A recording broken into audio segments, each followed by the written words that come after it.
Maithili express की शानदार प्रस्तुति। कबो न कर ले बात रे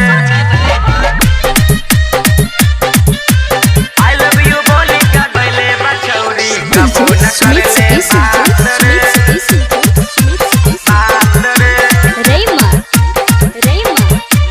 खुशी रिकॉर्डिंग स्टूडियो बलुआहा। भैया के शादी में गईनी बाराती वही भइल मुलाकात रे भैया के शादी में गईली बाराती वही भइल मुलाकात रे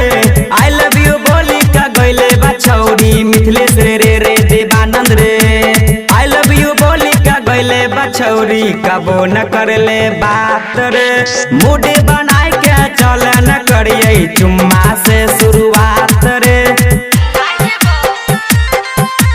कबो न कर ले बात रे आई लव यू बोली का गईले बछौरी कबो न कर ले बात रे कबो न कर ले बात रे एक दिन भूलल भटकल कर लो मुलाकात रे पीछे से सीआईडी लागल भैया रहले साथ रे एक दिन भूलल भटकल कर लो मुलाकात रे पीछे से सीआईडी लागल भैया रहल साथ रे पौवा में पायल कान में बाली हाथ में रहे रुमाल रे पौवा में पायल कान में बाली हाथ में रहे रुमाल रे आई लव यू बोली का गईले बछौरी मिथुन रे देवानंद रे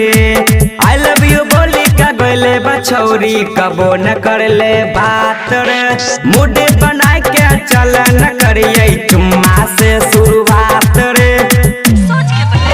आई लव यू बोली का गईले बछौरी कबो न कर ले बात रे मूड बनाए के चल न करिए चुम्मा से शुरुआत रे खुशी रिकॉर्डिंग स्टूडियो बलुआहा। गप सप छोड़ के छौरी सुने एगो बात गे बगल में पचबीर मार्केट दुर्गाया सतान गे दुर्गाया सतान गे गप सप छोड़ के छौरी सुने एगो बात गे बगल में पचबीर मार्केट दुर्गाया सतान गे मंटून राज धीरज संगे मिथिलेश बानी उपास गे मंटून राज 36 संगे धीरज बानी उपास गे आई लव यू बोली का गईले बछौरी मिथिलेश रे देवानंद रे आई लव यू बोली का गईले बछौरी कबो न कर ले बात रे मूड बनाए के चल न करिए चुम्मा से शुरुआत रे भैया के शादी में गईनी बाराती वही भइल मुलाकात रे आई लव यू बोली का गईले बछौरी मिथिलेश रे आई लव यू बोली का गईले बछौरी कबो न कर ले बात रे मूड बनाए के चल न करिए चुम्मे से शुरुआत रे खुशी रिकॉर्डिंग स्टूडियो बलुआहा।